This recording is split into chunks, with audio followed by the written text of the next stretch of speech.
My name is Michael Richards. I'm with People First of Ohio. Thank you for joining us today as we discuss support decision making in Ohio. You may have heard that support decision making is another choice we have rather than full guardianship. Today, we will explore what legal options are in Ohio and if there are any updates about the legislation. Josh, you want to go ahead and take it? Sure, thanks, Michael. So I'll introduce myself and then Celia can introduce herself while I am sharing the screen. My name's Josh Young. I'm the Director of Operations for ONI. It's the Ohio Network for Innovation. Celia? And my name is Celia Schlomer, and I sit down in the Cincinnati area, and I work for the University Center for Excellence in Developmental Disabilities at UC and Children's Hospital. But in this room, I'm wearing my Supported Decision Making Network of Ohio, and I'm part of that core group. So nice to be here, guys. Great. So let's just jump in. And I actually do have a question for all of you. Feel free to put it in the chat, or if some of you want to unmute yourselves. But we're talking about supported decision making. So my first question is, what is supported decision making? So what do you think it is? What have you heard that it is? Give us some ideas. And if somebody puts something in the chat, if either Craig or maybe Michael could let us know that there are some responses in there, that would be great. But otherwise, what is supported decision making? Or what do you think it is? As far as I can tell, supported decision making is kind of a middle of the road between guardianship and being completely on your own. Yeah, that's a good description. What else? Sheila put in the chat having help with making decisions. Yep, great. Anybody else?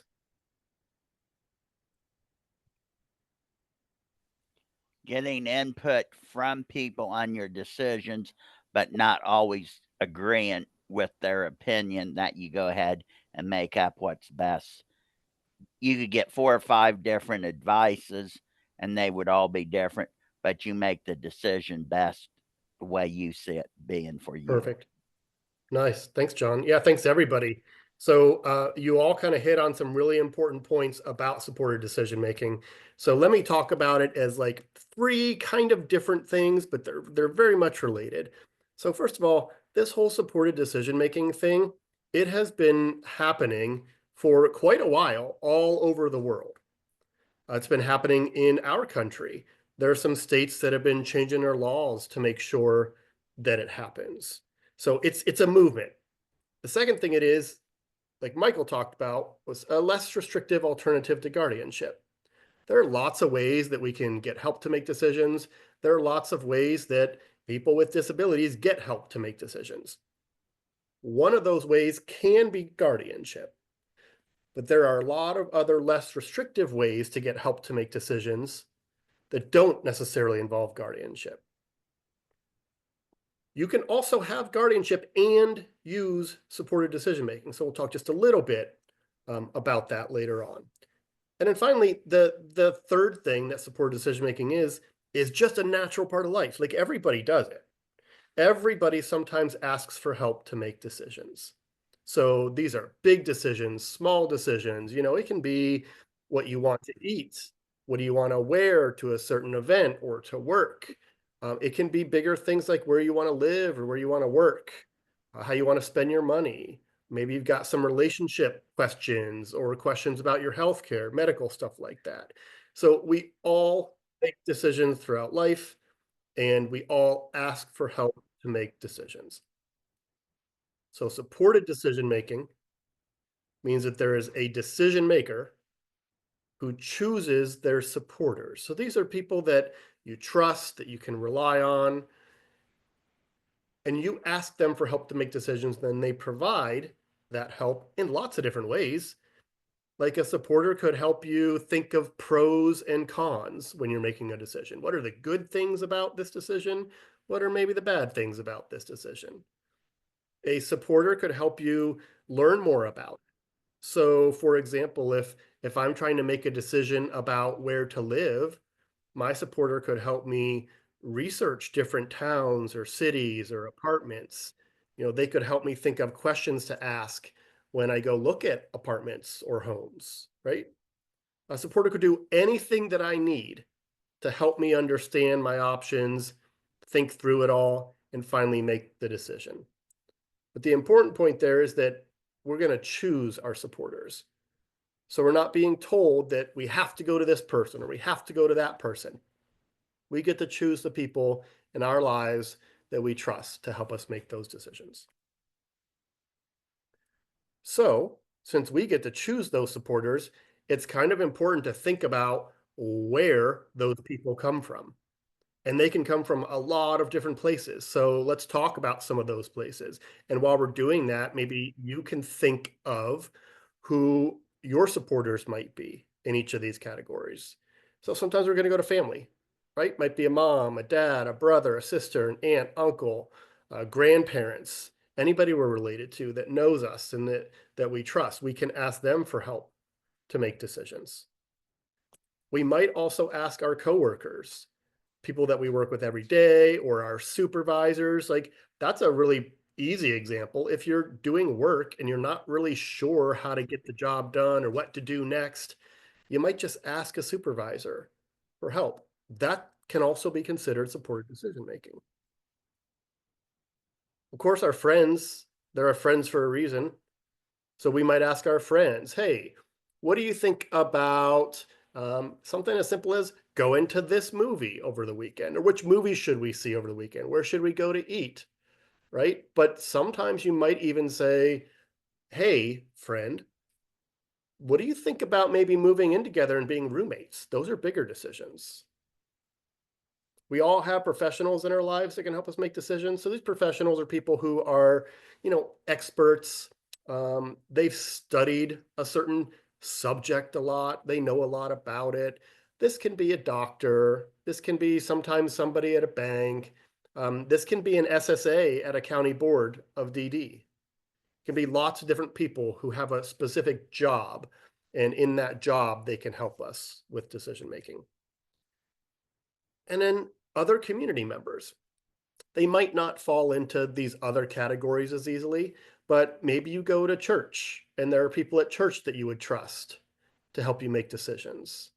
Or maybe you're a part of another group, or you play a sport and there's a coach or a teammate, somebody like that you could get help to make decisions from.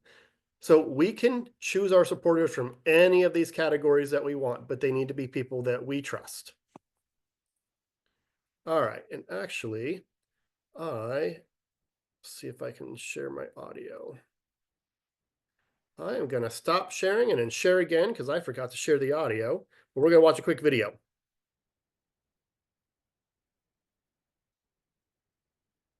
If you can't hear it, you just let me know, but should work fine. Josh, we have your presenter view. Supported.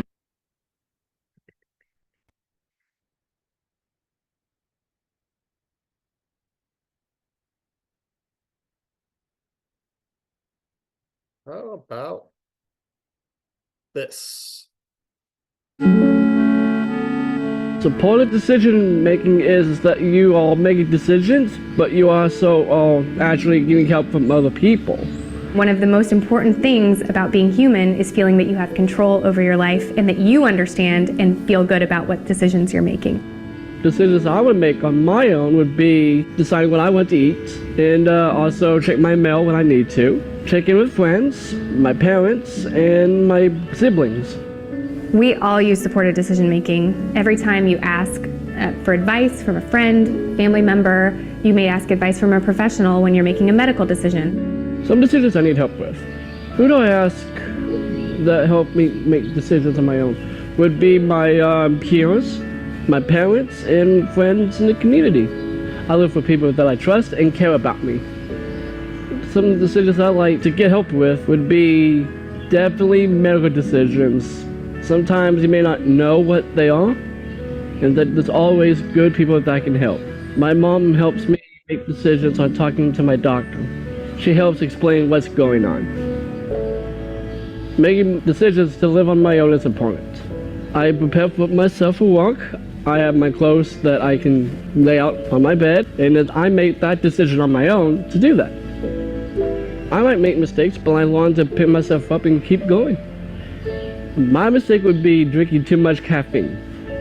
I had to learn to cut back. I'm learning how to cook. So I get to find my own recipes. I find my own meals, or I actually have meals that are left over from dinners or lunch. It feels great that I can live on my own and have my freedom. Whether we have a disability or not, very well-intentioned supporters can sometimes make decisions about our life or try to really influence decisions about our life. It's your life. When I make a tough decision, it would be something that might be hard and a challenge, but I'm up to the challenge. But like I said, you have a group behind you. The reason why you have that support group is because they know what you want and they'll like to help support you. If you need help making decisions, go to your full support team and they will have your back. Right. So I like to point out a couple of things about that video, about Will there who was talking. And the first one is the way that he was folding his clothes, right? It might not be the exact same way that everybody else folds their clothes. I might fold my clothes differently than Celia folds her clothes, but that doesn't mean that I can't do it. It doesn't mean that I can't make the decision about what I wear just because I do it differently. So we're going to make decisions differently than other people, and that's okay. And then the other thing I like to point out about Will in that video is when he was cooking the carrots. So what he was doing, at least in that video, was just like cutting up some raw carrots and throwing them in the oven. And that's one way to cook carrots. There are probably lots of other ways to cook carrots too. Maybe even some ways that might be tastier than throwing raw carrots in the oven. But when we're getting help to make decisions, what we don't necessarily want our supporters to do is to stop us from making a decision. So if Will has a supporter with him when he's trying to cook those carrots, that supporter shouldn't say, whoa, hold on, Will, don't put the carrots in the oven like that. A supporter might say, hey man, did you know that you can cook carrots lots of other ways too? They might be tastier, but then they respect Will's decision to do whatever he wants to do. So that's a really important part of supported decision making.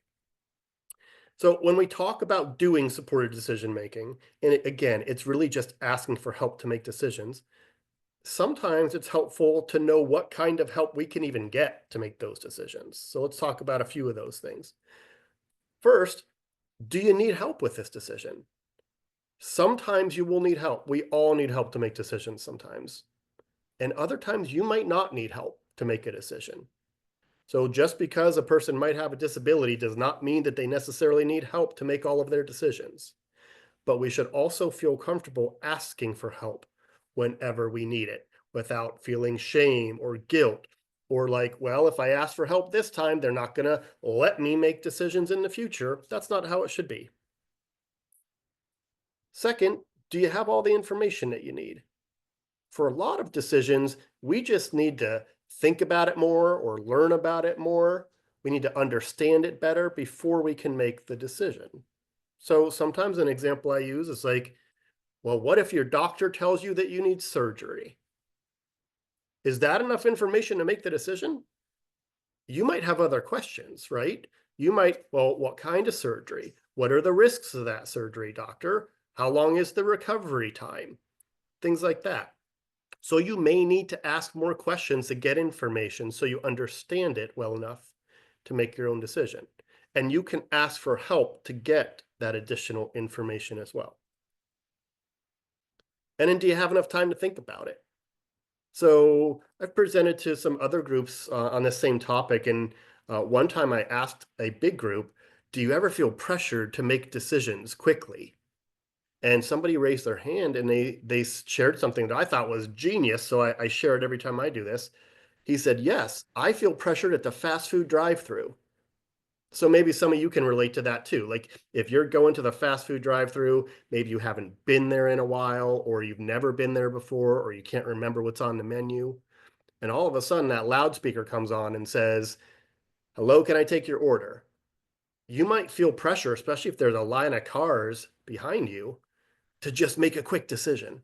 And sometimes when we feel that pressure and we make quick decisions, we might make decisions that we don't really want to make. So at the fast food drive-thru, we might order something we don't really want just because there's a lot of cars behind us waiting and we get nervous or anxious about it. We can always say, actually, I need a minute to think about it, or I need a minute to look at the menu, right? That's for fast food. But you can do the same thing with lots of other decisions.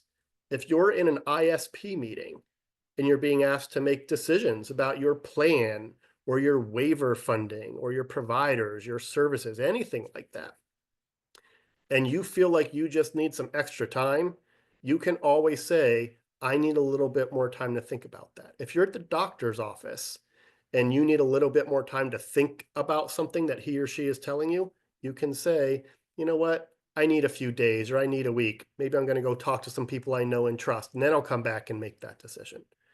So know that in most cases, you don't have to make a decision right then when it's presented to you.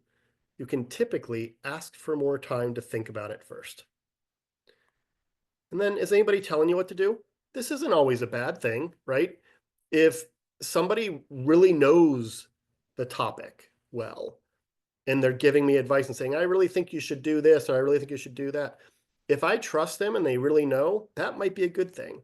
But other times we might have people trying to tell us what to do, and they don't necessarily have our best interest at heart. Maybe they have other motivations. Maybe they're just really scared about something, and so they're telling us to do something because they're scared, right? Or maybe it's because they want us to do a certain thing. Remember, like John said at the very beginning here, this is about making your own decisions, getting help to make the decisions, but then making your own decision. And finally, do you want to change your mind? Sometimes with some decisions, you're going to be able to change your mind. Other times, if you make a decision, you're going to be stuck with that decision, maybe forever, or maybe for a while until you can change your mind. Here's a good example, getting a haircut. If you go in to the barber or whomever cuts your hair and you're like, I want to shave my head. They might say, are you sure? But then if you say yes, and they shave your head, can you change your mind after that and get your hair back? Nope. You got to let your hair grow out, right? And then you can make a different decision the next time. So asking, knowing, can I change my mind about this later? Or am I stuck with this? All right, we talked about this a little bit, but sometimes there's going to be a guardian in place. Sometimes we'll have a guardian who helps make decisions for us or make some decisions for us. Even if that's the case, we can still do supported decision-making with our guardian.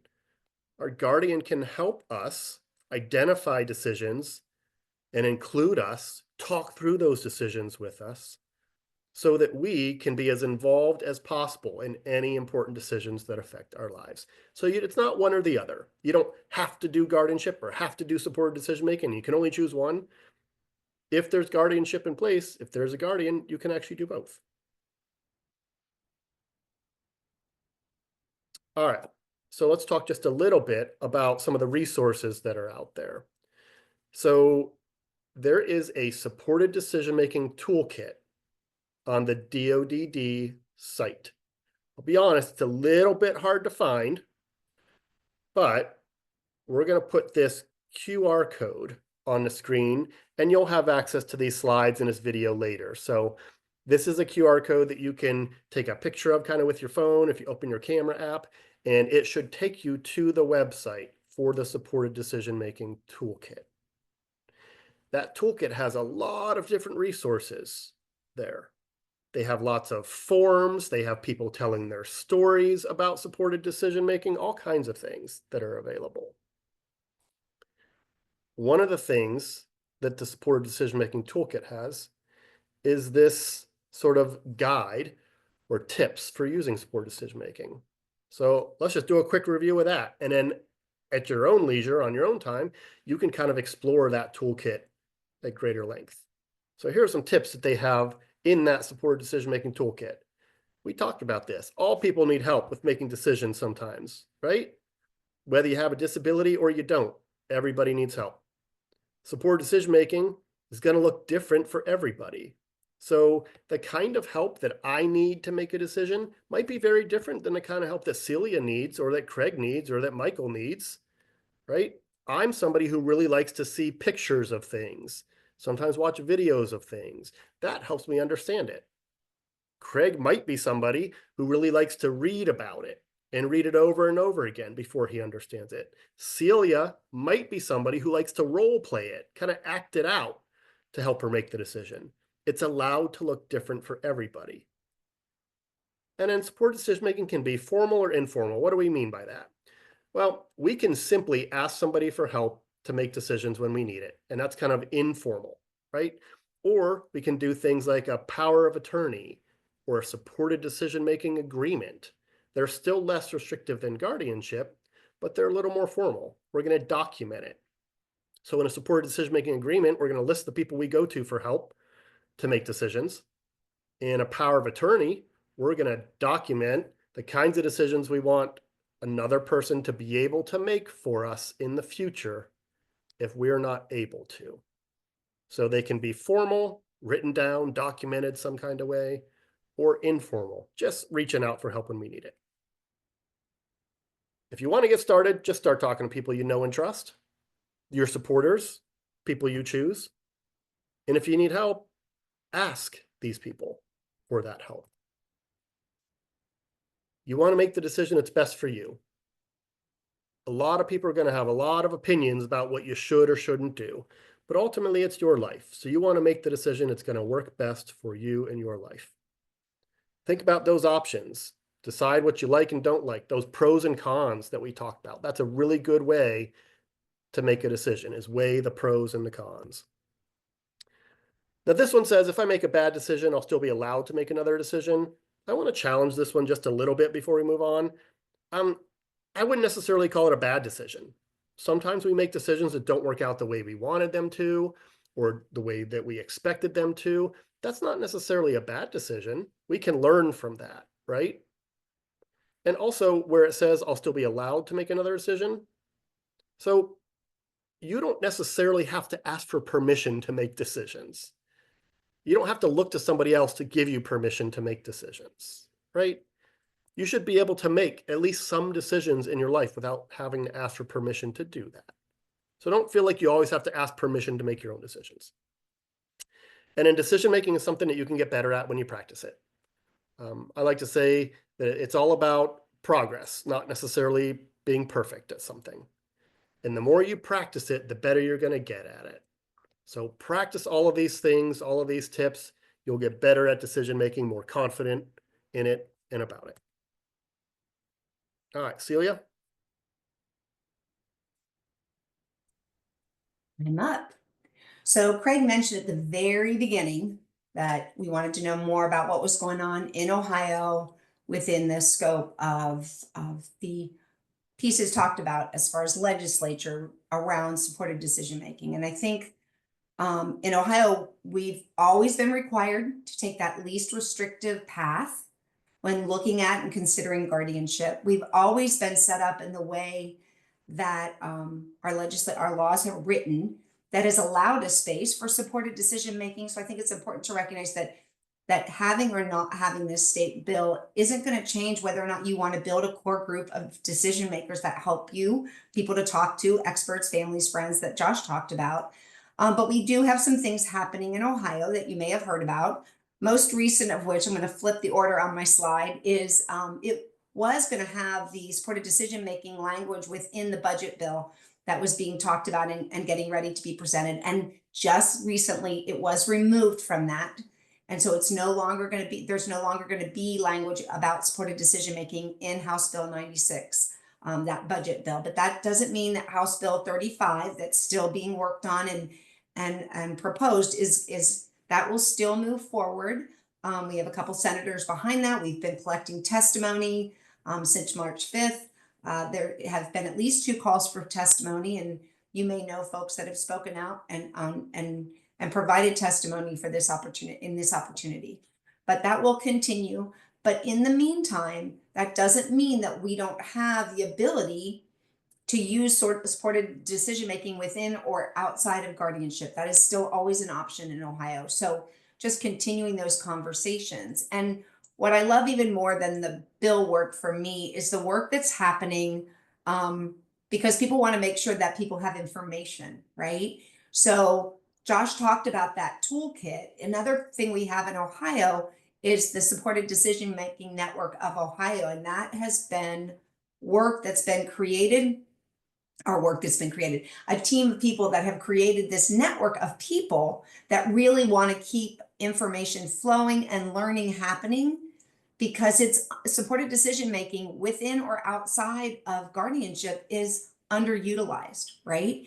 And so this website alone is a great place to go and find all kinds of information about supported decision-making, about resources and tools that can be shared both with families and professionals. So it can enhance that support that you want. It can help you help others learn about it. And it is an opportunity to come to the meetings and connect with other people that are really passionate about empowering people with disabilities to have control of their lives. So if you go to the website, you're going to see this spot here that's going to tell you how to connect and join our meetings. And they're every month on the second Wednesday of the month. We start at noon and we go till about 1:30 typically. And we really work on things that we can actively do within our organizations, within our roles, really touching on those pieces that we can do to change outcomes for others and to get information out to others. Little things that we've done that have been really instrumental. We have a core group that oversees kind of the planning for the meetings. And in that group is somebody from both the Ohio Department of Developmental Disabilities, somebody from the Department of Education and Workforce, somebody from DD Council. Josh is on there, I'm on there. So people that are super passionate, but we've seen things like a conversation that has started. It's not there yet, but they're still working on it diligently at the Department of Education and Workforce to change the wording of the IEP around age of majority. So that conversation where we're beginning to talk about guardianship and that a lot of times families hear about that really late. And it's being presented to families by people who don't have a lot of information and don't know a lot about it themselves. And so those opportunities are being tapped into. And we're doing presentations like this. So there's a lot going on there. You can go ahead, Josh. We've created pieces as a group to help people better understand what it means to make a decision or how to make an informed decision. And we try to get those out to folks. We had a booth and we were passing this information out at several of the tables at Synergy last year. So you might recognize this piece, but a lot of people's ideas went into creating this piece so that people could better understand what it really is. Go ahead, Josh. We went on to talk about patterns and things that you can do and acronyms you can do to remember how to keep people within their decisions and part of their decisions. So lots of resources that we've created, lots of resources from other organizations that we're able to share and make sure that people become more and more informed. And those of you with lived experience are becoming better informed and are going to be able to take control of that decision-making process and having opportunities to get support and ask people for support. Go ahead, Josh. So in addition to this, we also hold other people's materials up on so if you know there's a really great piece around supported decision-making or that a tool that you use to help you make decisions, make sure you get them to somebody or come to our meetings and share those. We make sure that we house a lot of the great pieces that have been created in Ohio. And there are multiple ones that are in dual languages. So this is a piece that's done by DD Council. And I know a lot of folks share this piece. And we make sure that it's up there and available to others. Go ahead. And this one is another one that actually is from DD Council that really gets you started in thinking about how and what I should be doing and thinking about if I would like to look at other options other than guardianship. And what I love about this piece is it's written from first person. It's written for the person who's thinking about these things and being supported to make these decisions. And it's a great document with almost a checklist, and they've done a really good job with that. So that's also from DD Council. Go ahead. So we've got this great space, and I hope you all will go there and check it out. Download the link and put them on your calendar and attend the meetings. We start every meeting with a story. If anybody wants to share their story of supported decision-making and how they utilize supported decision-making, or how they get to make their own decisions, regardless of whether or not they have guardianship, or someone has guardianship or they have their own, we start every meeting with those stories. And so if you know of someone or you want to support someone to share their life experience, we always start there every meeting. Go ahead. And I just put the link to the Supported Decision Making Network of Ohio website in the chat for anybody who wants to check that out. Again, you'll have access to the slides and the links later, but it's in the chat too. Thanks, Josh. So in addition to the website, where else can you learn about supported decision making?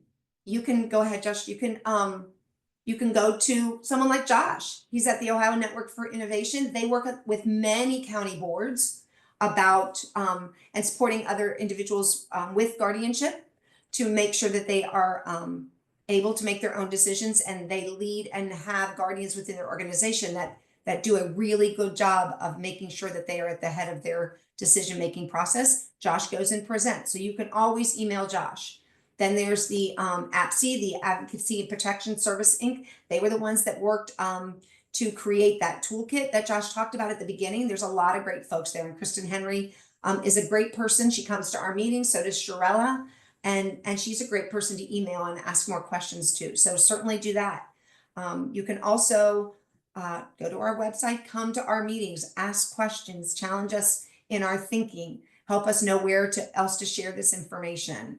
And then Craig's going to giggle. I've got you on here, Craig. There's other people, peers and colleagues that know a lot about this. So if you're thinking about it, if you want to know more, if you're wondering how to develop a supported decision-making team, there's plenty of folks that can help do that.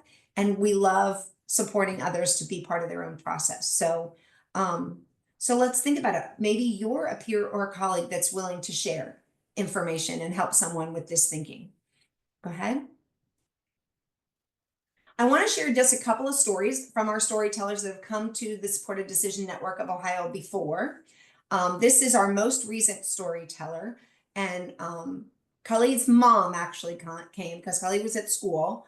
But what I love about his story is it is a very intentional story in terms of the process that he took and his parents took. And Khalid was part of the conversation from the very beginning. And they were lucky enough to hear about supported decision-making when he was really young. Under the age of 14, they began a conversation. Khalid uses a talker and gets his needs and communicates his needs, wants, and desires in several different modalities. But in that process, they recognized that pulling his voice forward was going to be really important.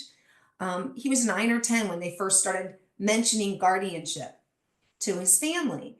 And though they moved through and asked a lot of questions and have used a lot of tools, Khalid has a pretty complex medical background and ongoing medical background. And when his families really thought about this for cultural reasons and lots of other reasons, their travel back and forth from the US, they really felt like they were leaning towards guardianship, but were very concerned about that too.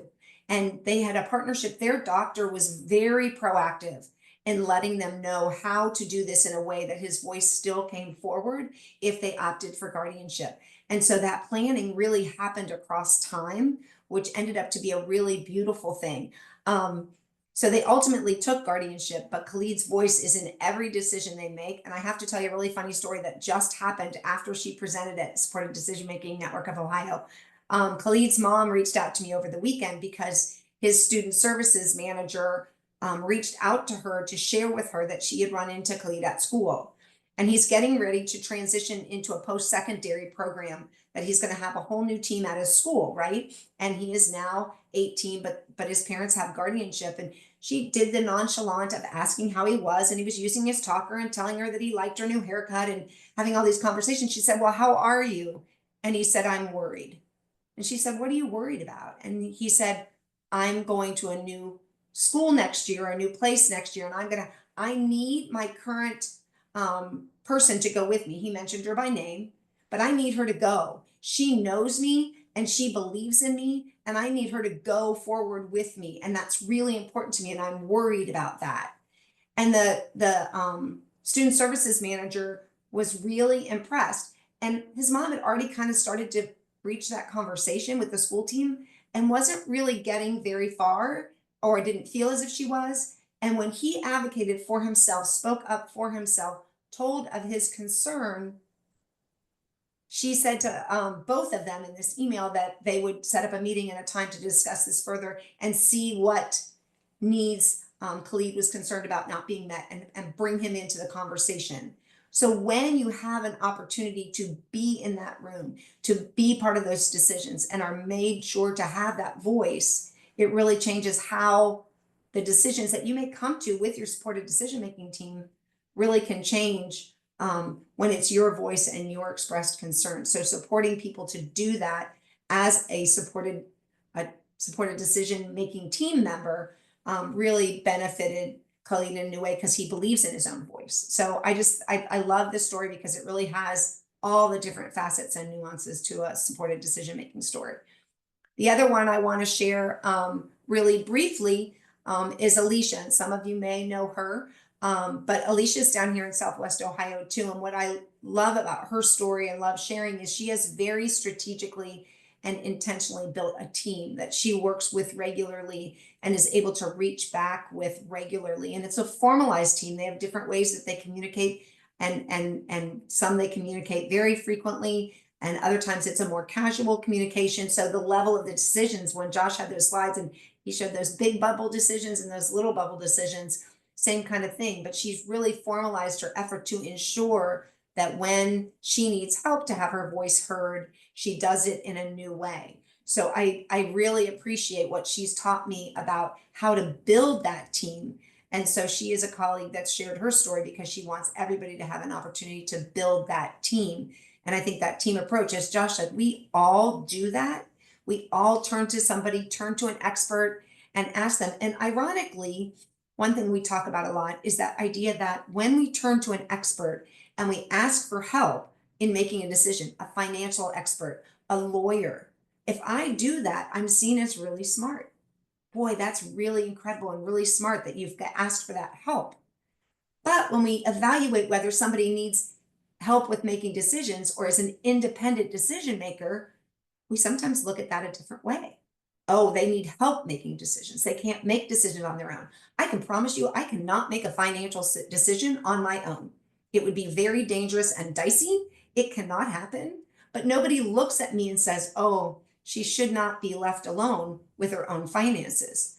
The only time that ever happened to me was with data in my graduate work. I should not be left alone with data. But that being said, I think it's really important to recognize that our own biases come into play, because we even look at something as getting expert help in a different way when someone is a person with a disability. And so that interdependence versus dependence is really important to keep in line. So I appreciate that and wanted to share that. Go ahead, Josh. So we wanted to stop and really get to a point where we talk about what's your story? What is your story when you think about utilizing and making decisions, utilizing help and experts and others that care about you in making decisions? What kind of decisions have you made lately that you've made on your own? And what kind of decisions have you asked for help? We can think across all different aspects of life. So as you look at this slide and you see, that symbol, that your health or well-being, and well-being is your mental health, that mindfulness, that caring for myself, that self-care, or decisions about doctor's appointments and things like that.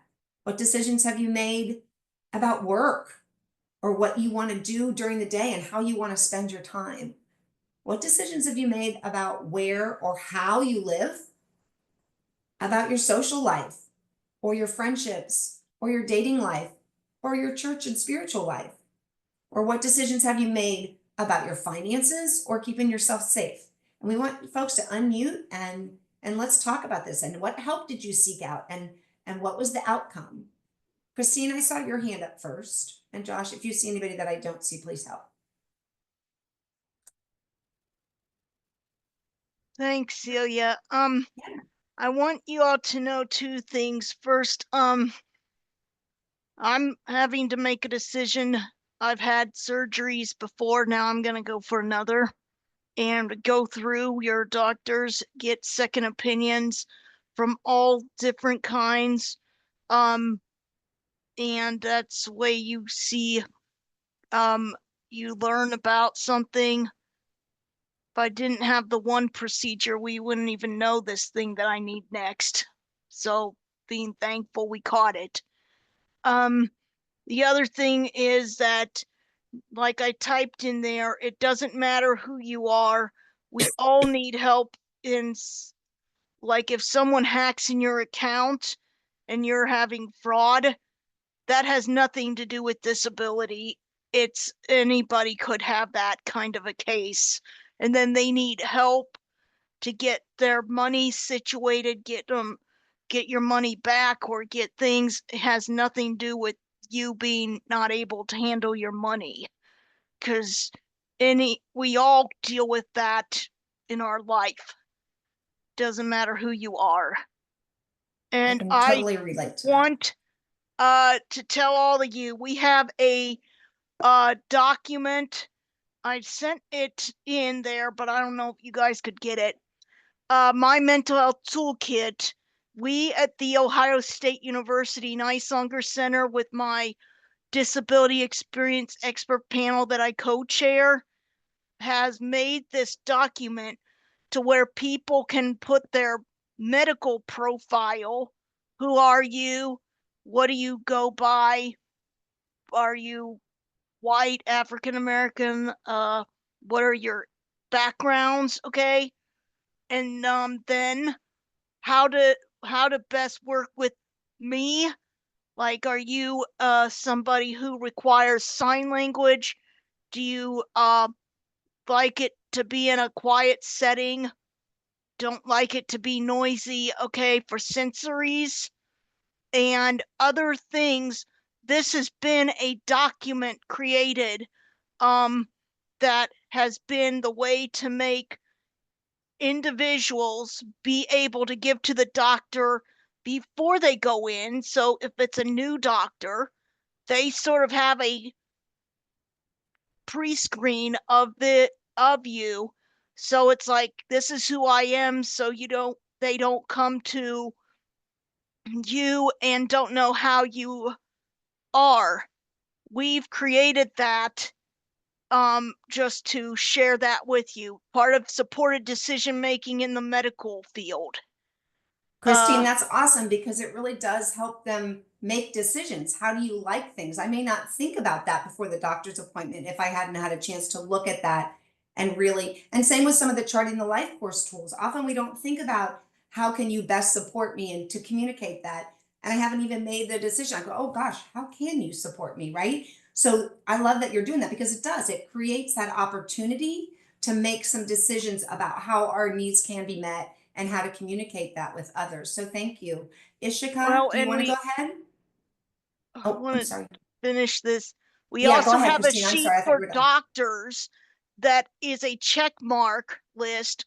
Like, did I listen to my patient's way they want? Have I respected their personal beliefs? And other things. It's in that document that I put in there. So, but sometime I say this in the future, that probably in one of the Ohio Supported Decision Making Network meetings, maybe Andrew Buck and us could speak and show those documents, because then you guys could all learn about it. We have tons of documents we're co-authors on. Thanks, So Christine. I just wanted to point that out, since that's a different kind of way of Perfect. supported Thank you. decision making in the medical field. Thank you so much, Christine. Ishka, you want to go ahead? Yes. Hi, Celia. It's good to see you again. And hello, to see you. everybody.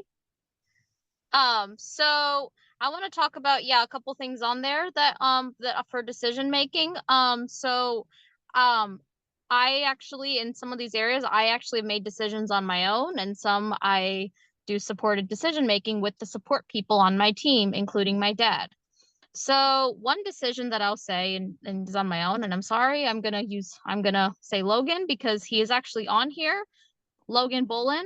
He is actually my boyfriend. We'll be going on 2 years in November this year.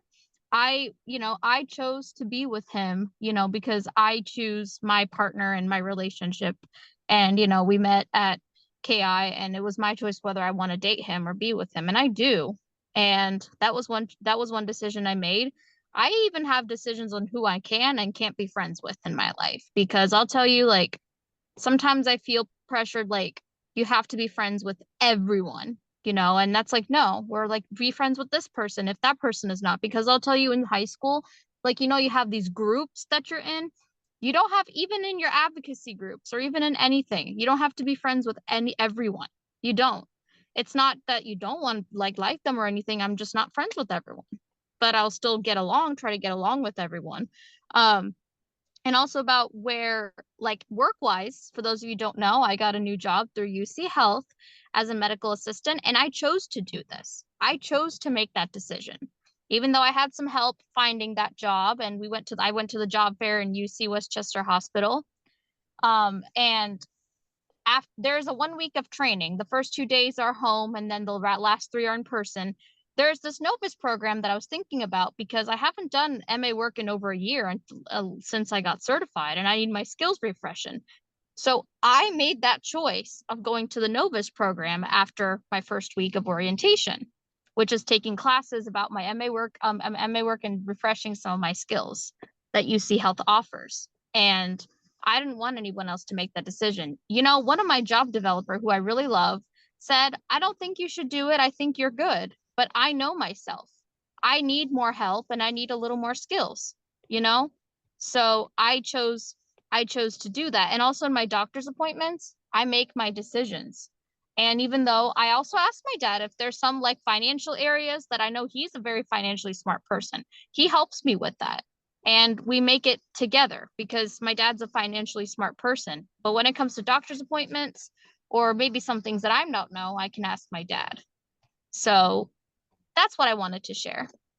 Thank you, Ishka. And I like what you said, and it kind of aligns with what John Hannah said, in that idea that you get to listen to other people's ideas, but you don't have to. Oh yeah, I'm sorry, Christine. Sorry, No, Christine said in the chat was MA stands for. It's medical assistant. Sorry. No, that's medical okay. assistant. Sorry. But Thank you, yeah, that Christine. idea that you don't have to listen. You don't have to do what they said just because you asked for their ideas. And I think we all get to do that. And I think that is key in this process. As we get ideas from others, we consider them, but we can choose in the end. What were you going to say, Joss? I saw you unmuted. Yeah, I actually think that Christine putting in the chat what is MA is a great example of simple supported decision making, right?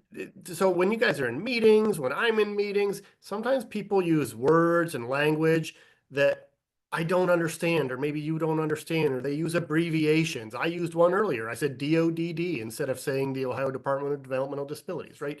If people use words or language that you don't understand, one of the ways you can ask for help is say, what does that mean? What does that stand for?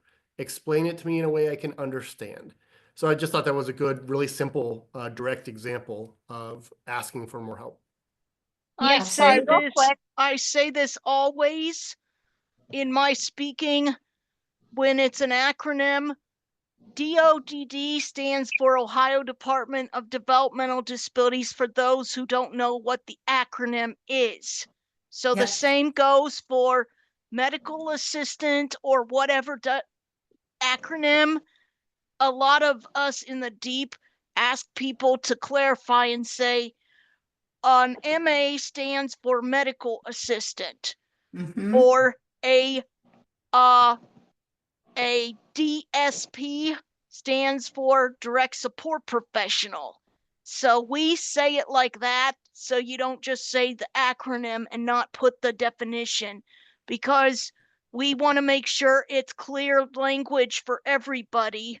including people who don't know this terminology too. Absolutely. Absolutely. Thanks, Christine. And you are really good. You've called me out on that before. So Sorry, I sorry, appreciate Celia. Yeah. Sorry. Yeah. I also wanted to say I know Alicia Hopkins. And I love her story, and I'm actually going to be interviewing her for the Community Ambassador Project that I'll be working with Ohio DD Council. Awesome. Awesome. So anybody else, we've She's got just a amazing. couple minutes left. I want to does anybody else want to talk about how they make decisions? Does anybody use checklists or pros and con lists? Or, I mean, there's lots of different ways to do it, but does anybody else have a story they want to share? Because otherwise I think we'll hand the floor back to Craig. Well, Josh and I want to take a second to say thank you. We appreciate it. If you know of any place else that we can share information, please come to our meetings. And we've got a list of resources and links here that will take you to some of the other things that we talked about. Remember that resource page. That's where you're going to find them on all our SDMNO website pieces are going to be on there. But that DD Council piece we shared, all those will be there and available to you. And please join us and spread the word about supported decision making. All right. Thank you very, very much. It was a wonderful presentation. I know a lot of people have been asking for more information. Now you have your resources. Once again, I know that there were some folks taking AI notes, and you had a 30-minute account and it went over that.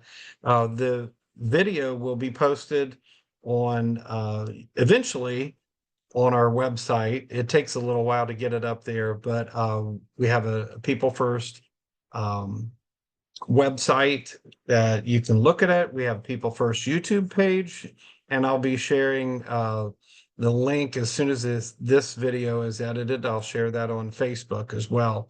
So thank you very much, everyone, for joining us.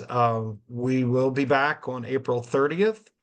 And on April 30th, we are going to be talking about the trip to Washington, D.C. that some of us just took, and how we stood up for disability rights and how you can get involved in the process as well. So we're going to talk about how to speak to local legislators, how to speak to state legislators, and how to reach your federal reps and senators as well. So we hope that you all join us again at the same time, 2 p.m. on the last Wednesday of the month on April 30th. And once again, thank you, Celia. Thank you, Josh. You did a wonderful job. Good friends of mine, and they did a great job. And I know that they are awesome resources, but we will get you connected in as many ways as we possibly can. So thanks for joining us today. We hope you have a great week. Thanks, guys. Thanks.